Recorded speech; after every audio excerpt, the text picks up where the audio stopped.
성도들이라는 제목으로 말씀을 증거하도록 하겠습니다. 우선은 제 소개부터 하겠습니다. 안녕하세요. 저는 밀양박 규정공파 26대 손인지 27대 손인지 모르겠지만 박지섭이라고 합니다. 그럼 이제 좌우에 계신 분들과 인사하겠습니다. 안녕하세요. 저는 무슨 성, 무슨 파, 몇 대 손입니다. 자, 인사하시면 좋겠습니다. 네. 네.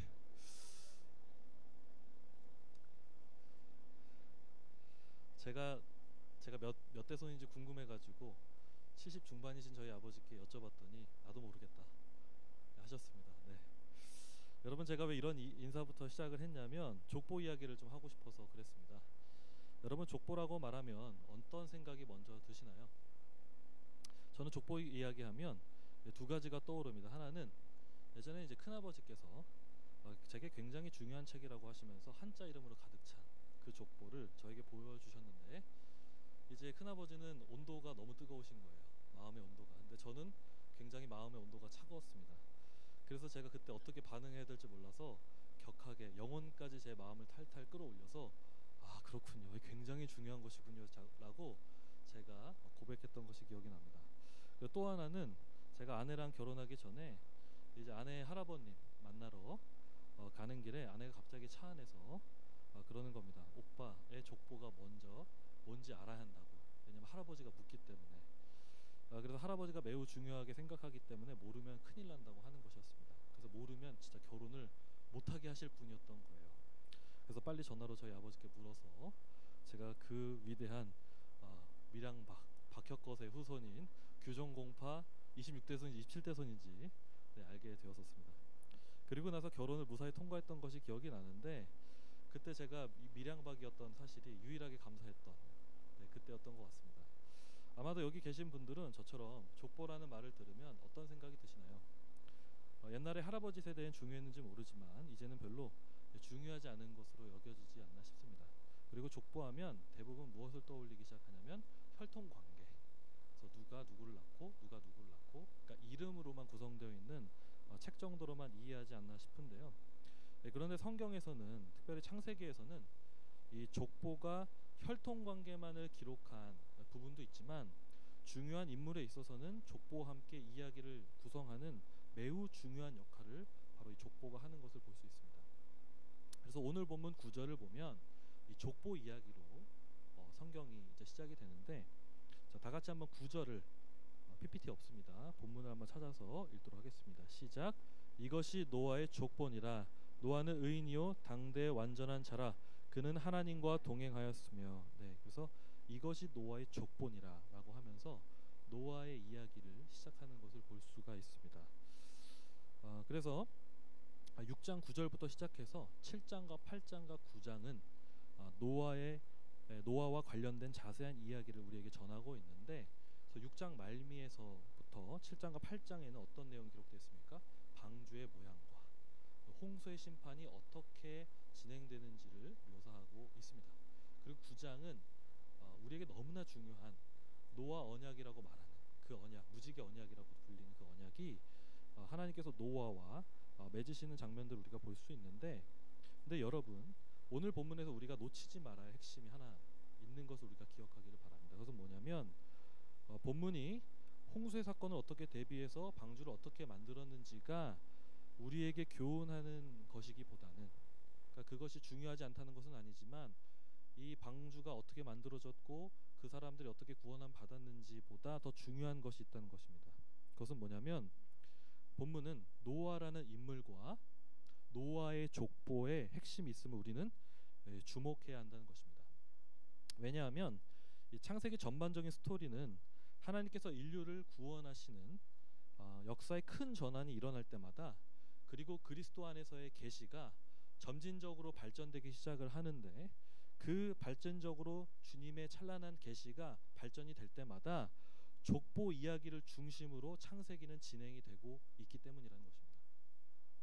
그래서 그 근거로 몇 구절을 제가 예를 든다면, 창세기 2장 4절에서는 이렇게 기록합니다. 같이 한번 읽어볼까요? 시작. 이것이 천지가 창조될 때에 하늘과 땅의 내력이니 여호와 하나님이 땅과 하늘을 만드시던 날에. 그러니까 오늘 이 2장 4절에서 본문에서는 천지창조 이야기를 하늘과 땅의 내력이다 이렇게 말하는데, 여러분 여기서 내력이 족보라는 뜻입니다. 족보.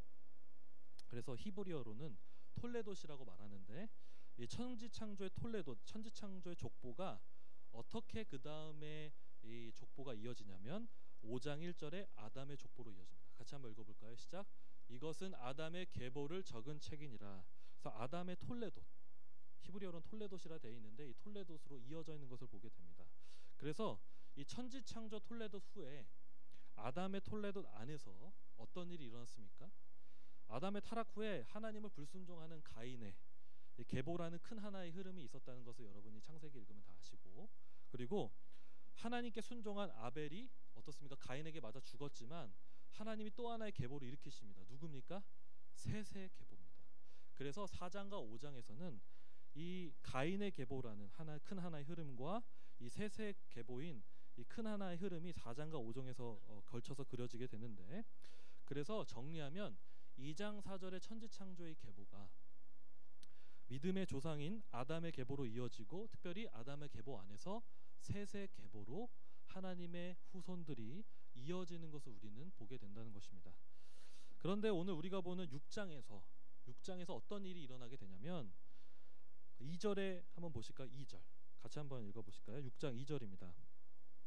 6장 2절 시작. 하나님의 아들들이 사람의 딸들의 아름다움을 보고 자기들이 좋아하는 모든 여자를 아내로 삼는지라. 여러분, 하나님의 아들들과 사람의 딸들이 결혼했다고 합니다. 여러분, 이 말씀이 무슨 뜻일까요? 전통적으로 어떻게 해석하냐면 하나님께 순종한 셋의 계보인 하나님의 아들들, 그러니까 순종한 계보인 안에 딸들도 있고 아들들도 있을 거 아닙니까? 그것을 하나로 뭉쳐서 하나님의 아들들이라 표현하는 것이고, 불순종한 가인의 계보인 사람의 딸들이 있었는데 그 두 계보가 어떻게 된 것입니까? 결혼하게 되고 나중에 만나서 어떻게 결과적으로 일이 일어납니까? 하나님과 전혀 상관없는 타락의 길을 인류가 살게 된다. 지금 그것을 성경은 증언하고 있는 것입니다.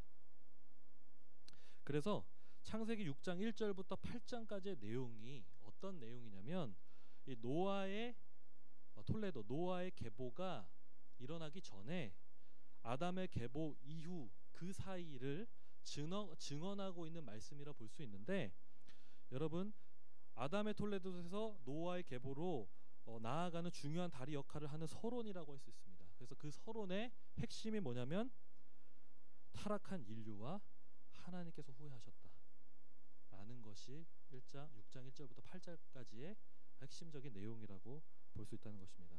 그리고 하나님의 심판을 예고하고 있는 것이죠. 그런데 노아에게 있어서만큼은 하나님께서 다르게 반응하셨습니다. 그리고 그 노아에게 나타난 그 반응이 신약 시대를 살아가는 우리 동일한 성도들에게도 하나님께서 역사하셨다는 것을 우리는 기억하는 것이 오늘 말씀의 핵심일 텐데요. 어쨌든 계보 이야기를 조금 더 하면 좋겠습니다. 왜냐하면 성경을 읽어 나가실 때 중요한 흐름을 잡는 것이 또 중요하기 때문에 더 증언하고 싶은데요. 그래서 하나님께서 노아의 계보를 세우시고 나중에 또 어떤 계보를 세우시냐면 노아의 아들인 셈과 함과 야벳의 족보를 우리 주님께서 세우십니다. 특별히 셈의 계보를 통해서 하나님께서 당신의 역사를 이루어가시는데 10장 1절입니다. 같이 한번 읽어볼까요? 시작. 노아의 아들 셈과 함과 야벳의 족보는 이러하니라. 홍수 후에 그들이 아들을 낳았으니. 그래서 노아의 아들들의 족보가 나타나는데 10장의 말미에 셈의 족보가 진행이 되면서 노아의 족보를 계승하는 것을 바라보게 됩니다. 그리고 그 셈의 계보 중에서 또 누가 이어지게 되냐면 11장 27절인데 같이 한번 읽어보겠습니다. 시작. 데라의 족보는 이러하니라. 데라는 아브람과 나홀과 하란을 낳고 하란은 롯을 낳았으며. 그래서 데라의 족보를 통해서 누가 나옵니까? 아브람. 정말 이 우리 구원의 그 역사에 있어서 빼놓을 수 없는 이스라엘 역사의 조상인 아브라함이 등장하게 되는 것이죠. 그래서 11장 27절에 데라의 족보가 나오지만 12장에 아브라함의 족보가 나오게 되고, 그다음 25장 19절에 이삭의 족보가 나오고, 또 37장 2절에 야곱의 족보가 등장하게 되면서 하나님께서는 당신의 백성을 어떻게 구원하시는지 성경은 10개의 톨레돗을 통해서 10개의 족보를 통해서 그 흐름을 큰 흐름을 통해서 하나님의 구원과 하나님의 뜻과 그분의 성품과 섭리가 무엇인지 우리에게 가르쳐주고 있다는 것입니다. 그리고 그 족보를 이끌어 가시는 특징 중에서 오늘 본문 8절은 굉장히 우리에게 우리가 알아야 할 너무나 중요한 계보 핵심을 전달하고 있는데 여러분 8절 한번 같이 한번 읽어볼까요? 6장 8절입니다. 시작. 그러나 노아는 여호와께 은혜를 입었더라. 여러분, 노아와 노아의 족보가 어떻게 구원받았다고 성경은 증언하고 있습니까? 은혜를 입어서 구원받았다고 증언하고 있는 것입니다. 여러분, 하나님께 은혜를 입음으로 구원을 받았다는 겁니다. 노아의 행실로 구원을 받은 것이 아닙니다. 노아의 노력으로 구원받은 것이 아니고 방주가 튼튼하게 잘 만들어져서 그가 구원을 받은 것이 아니라는 것입니다. 예컨대 우리 주님이 그 홍수의 물로 방주를 파손하지 못할 뿐이 아니라는 겁니다. 그러면 어떻게 주님께서 그를 구원하셨냐? 그분의 은혜 안에서 그를 구원하셨다는 겁니다. 만물을 붙드셔서 그 물이 노아의 방주를 파손하지 않도록 하나님께서 허락하셔서 그가 구원받도록 하셨고, 더불어 노아는 오직 예수 그리스도 안에서 하나님께 은혜를 입어서 죄로부터 구원을 받았다는 것입니다. 다만 하나님의 그 은혜 안에서 그는 방주를 만들라는 순종에 반응했었던 것일 뿐이지 그 홍수와 방주라는 과정 속에서 구원을 받았지만 핵심은 하나님의 은혜가 노아를 구원했다는 것입니다. 그런 측면에서 9절은 우리가 잘 이해하는데 노아가 그 은혜 안에서 의인으로 또 완전한 자로 하나님과 동행했다고 하는데 여러분, 이 말을 우리가 구원과 혼동해서 안 됩니다. 그가 완전한 삶을 살았기 때문에, 그가 하나님과 동행했기 때문에, 그가 은혜 안에 그가 의인이었기 때문에 그가 훌륭해서 구원받았다는 식으로 이 말씀을 오해해서는 안 된다는 것입니다. 9절은 어떤 말씀이냐면 하나님의 은혜 안에서 합당한 삶을 살았는데 그 삶이 무엇이었냐면 은혜 안에서 의인으로 하나님과 동행하는 삶을 살았다는 설명이라는 것입니다. 그래서 이 말씀을 통해서 우리가 100% 확신할 수 있는 것은 노아는 의인이라는 것이 그의 행실을 따라서 얘기하는 것이지 그의 본질적인 본성은 죄인이었다는 것입니다. 죄인이었고, 그래서 예를 들어 보겠습니다. 저와 여러분 중에서 아무리 경건한 자가 있을지라도 스스로 의인이라고 쉽게 말할 수 있는 사람은 없을 겁니다. 당연히 예수 그리스도 안에서 우린 의인이라고 말하지만 우리가 그분이 아니고선 우리는 뭐라고 얘기할 수밖에 없습니까? 죄인이라고 말할 수밖에 없다는 것입니다. 그리고 사람마다 일종의 그리스도를 닮은 혹은 그리스도를 닮은 성숙함의 판타지가 어느 정도 다 있을 겁니다. 그래서 저 같은 경우에는 신대원을 다닐 때 1, 2, 3학년 때 총신대 그 사당 캠퍼스에서 양주로 가는 버스를 늘 스쿨버스를 타고 다녔습니다. 근데 그때 버스를 탈 때 가끔씩 제가 울었습니다. 왜 울었냐면 그 총신대 교수님 중에 최홍석 교수님이라는 분이 있었는데 그분이 이제 걸어다니는 성자라는 별명을 갖고 있는 분이었습니다. 근데 이상하게 그분이 이렇게 타면은 버스를 같이 타면 지금은 은퇴하셨는데 그냥 눈물이 흐르는 겁니다. 최근에 제가 어떤 성도님을 통해서 들었던 얘기 중에 하나는 이찬수 목사님이 저희 교회에 와서 설교를 이제 하러 오셨었는데 그때 이제 주차 안내를 하셨던 분이 이찬수 목사님이 문을 내리고 인사했더니 그 모습에 감동해서 우셨다, 이런 증언을 제가 들었던 적이 있습니다. 그러니까 저도 비슷하게 하나님을 닮은 사람이라고 여겨진 어떤 사람을 봤을 때 저도 모르게 그 마음 안에서 눈물이 흘렀고 나도 왜 참 저런 삶을 살지 못할까 하면서 여러 가지 복잡한 마음, 그런데 경건한 마음이 불러일으키니까 그냥 스스로 눈물이 흘러지면서 정말 저렇게 예수님 닮고 싶다. 여러분 다 그런 마음이 있지 않습니까? 그런데 그런 사람일지라도 이찬수 목사님께 가도 최홍석 교수님께 가고 할지라도 의인이십니까? 라고 묻는다면 예수 그리스도를 빼놓지 않고서는 의인을 설명할 수 있는 분들이 아니라는 겁니다. 그럼 우리는 뭐라고 대답할 수밖에 없냐면 나는 거룩한 죄인입니다. 그러니까 죄인임을 증언할 수밖에 없는 사람들이 바로 우리라는 것이죠. 또 그분들 역시도 그랬다는 것입니다. 그럴 것이라는 겁니다.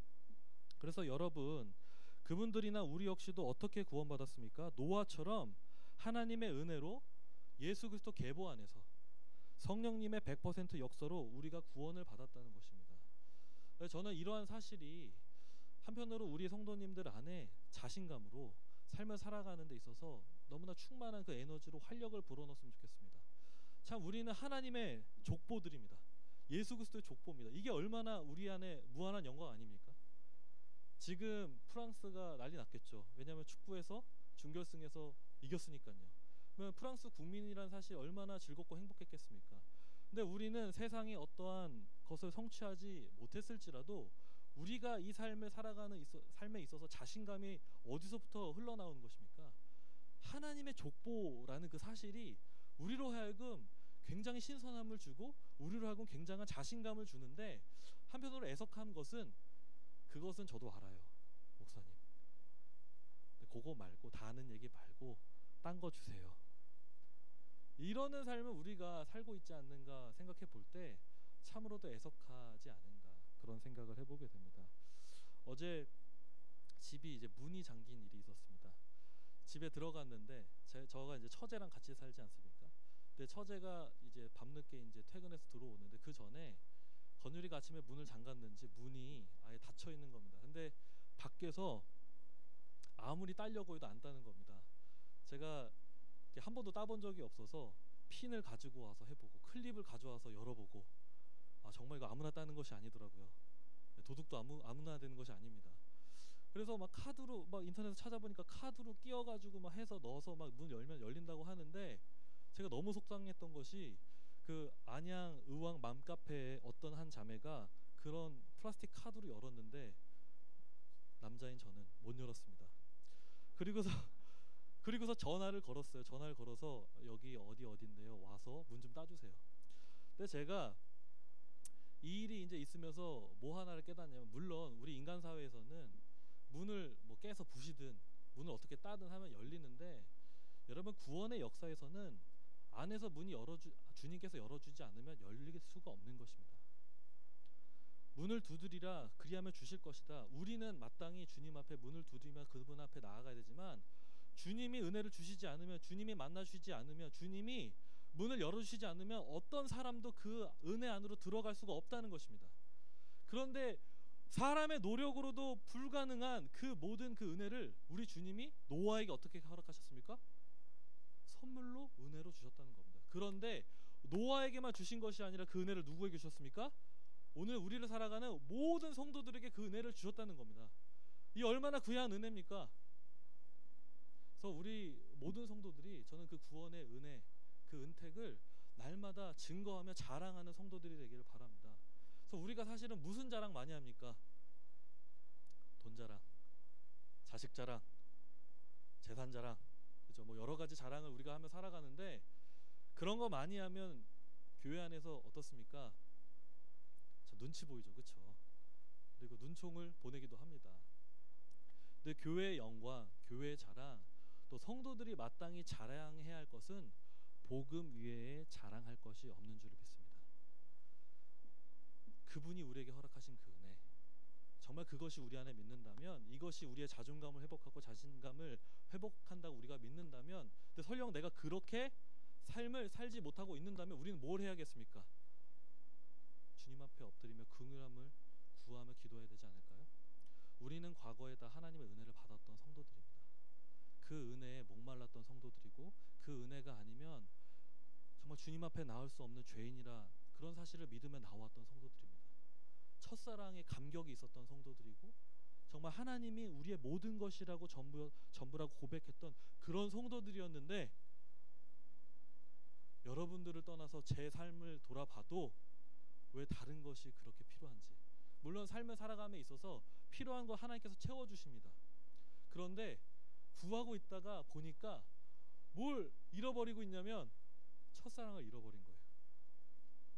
그분이 정말 내 삶의 전부이고, 그분이 내 삶의 정말 자신감이라고 우리는 믿으며 살아왔는데, 그것이 지식에 남아있을 뿐이지 정말 그렇지 못한 것이죠. 저는 오늘 이 예배 시간에 기도하는 가운데 그 하나님의 첫사랑 회복이 일어나길 소망합니다. 그리고 동시에 여러분, 우리 주변에 있는 사람들이 어떻게 구원함을 받습니까? 그분이 문을 열어주셔야 우리 자녀들이 구원받고, 우리 남편이 구원받고, 우리 아내가 구원받는 줄 믿으시기를 바랍니다. 우리가 여러 가지 노력을 해야 되고, 때로는 주님 안에서 비둘기같이 지혜로워야 하지만, 뱀처럼 지혜로워야 하지만, 그러나 우리가 특별히 더 기도해야 하는 부분은 하나님의 긍휼하심을 입는 가운데 그 영혼을 불쌍히 여기도록 마음을 먹는 일이며, 그 영혼이 주님 앞에 나올 수 있도록 우리는 날마다 가슴을 치는 일들이 일어나야 되는 줄 믿습니다. 그런데 우리 안에 왜 전도의 일이 없습니까? 왜 복음의 역사가 없습니까? 우리는 성경대로 살면 됩니다. 무엇을 하면 됩니까? 100% 성령이 구원하시는 사실을 우리가 믿는 가운데, 성령께 100% 의지하는 가운데 우리가 기도하면 되는 줄 믿습니다. 물론 때는 당장 올 수도 있고 오지 않을 수 있지만, 우리가 간절히 주님 앞에 기도하면 주님은 우리의 눈물을 보시고 우리의 마음을 아시고 기도에 응답하신 줄 믿습니다. 그리고 또 한 가지 우리가 바라보기를 원하는 것은 창세기 6장 9절입니다. 같이 한번 읽어볼까요? 시작. 이것이 노아의 족본이라. 노아는 의인이요 당대의 완전한 자라. 그를 하나님께 동행하였으며. 아멘. 여러분, 이 노아의 삶을 바라보면서 우리 신약시대 성도의 삶을 한번 생각해 봅니다. 여러분, 신약 성도의 삶은 뭡니까? 구원을 받은 사람들의 삶입니다. 구원을 받았으면 끝입니까? 아닙니다. 노아처럼 의인으로서 완전한 자로서 하나님과 동행하며 사는 것이 우리 삶의 목표이자 목적인 줄 믿습니다. 이 구약의 본문은 노아에게만 해당되는 본문이 아니라 우리에게도 해당되는 본문이라는 것입니다. 그래서 여러분, 그가 원래부터 본성적으로 타고나서 완전한 의인이었던 사람이 아닙니다. 노아도 죄인이었지만 하나님을 날마다 붙들며 의지하며, 성경은 써있지 않지만 그는 죄인이었지만 하나님께 은혜를 입어서 구원을 받았고, 그 가운데 순종의 무릎을 치며 그분께 나아갔기 때문에 완전한 자로서 하나님과 동행하는 삶을 살았는데, 여러분, 그러한 삶이 우리에게도 마찬가지로 일어나야 한다는 것입니다. 그래서 여러분, 우리가 이 땅의 삶을 살면서 무엇을 추구해야 될까요? 무엇을 추구하는 게 하나님께서 진정으로 기뻐하시는 것일까요? 의인으로 삶을 살아가는 것, 완전한 삶을 사는 것, 거룩한 삶을 추구하는 것이 주님께서 너무나 지극하게 우리에게 요청하는 합당한 기뻐하시는 삶인 줄을 믿으시기를 바랍니다. 그런데 안타까운 것이 그러한 의로움과 거룩한 삶은 우리 삶에서 간절하게 소망되어지기보다는 현실의 필요가 더욱더 요청된 것 앞에 무릎 꿇는 것이 우리의 삶이 아닌가 돌아봅니다. 그럼 우리의 기도 제목이 무엇이 훨씬 더 많은 내용으로 구성되어 있습니까? 하나님이 안 주시면 어떻게 하실 건가요? 우리는 준비되어 있습니까? 높이시는 자를 낮추시고 낮추시는 분을 높이시고, 그분께서 우리에게 허락하시면 우리는 그것을 가지게 되어 있고, 허락하지 않으면 우리 가지지 못하게 되어 있는데, 여러분, 하나님 우리에게 허락하신 뜻은 이 땅에서 거룩한 삶을 추구하며 삶을 살아가는 것입니다. 그래서 이것은 적당하게가 아니라 간절히 소망하는 것을 성령께서는 우리 안에 탄식함을 일으키는 가운데 기도하기를 간절히 원하신다는 것이죠. 그래서 이것은 이 성령을 구하고 성령 충만한 삶을 살고 거룩한 삶을 사는 것은 여러분, 목사에게만 해당되는 삶이 아닙니다. 선교사님에게만 해당되는 삶이 아니라 모든 성도들에게, 예수 그리스도 안에서 은혜를 입은 성도들에게 요청되는 삶인 줄을 믿으시기를 바랍니다. 그래서 저는 이 창세기 6장 9절이 노아에게만이 아니라 우리 모든 사람들에게 도전돼야 할, 마땅히 도전돼야 할, 또 이 삶을 살지 못해 가슴을 쳐야 할 그런 구절이라 믿습니다. 그래서 여러분, 로마서 6장에 따르면 성도들은 우리에게 어떻게 권면합니까? 예수 그리스도 입은 자 안에서 죄에 우리의 몸을 내주는 방식으로 삶을 살지 말고, 좀 더 덧붙인다면 예수 그리스도를 어떻게 활용하지 말라고 하냐면 죄책감을 씻어내는 정도로만 활용하지 말라는 겁니다.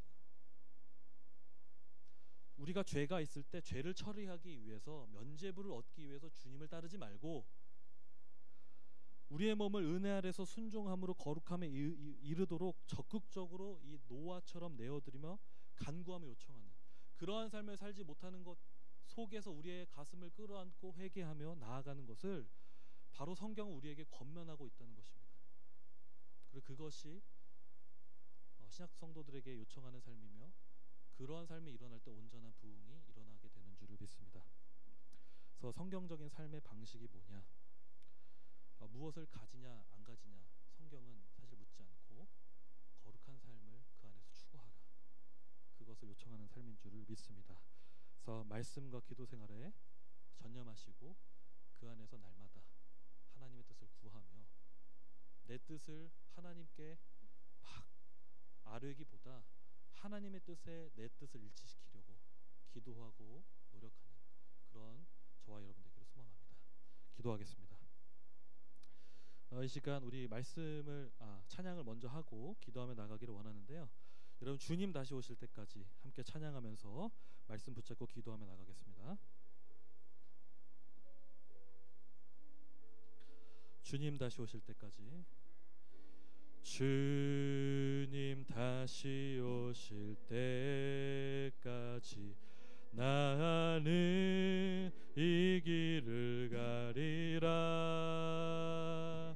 좁은 문 좁은 길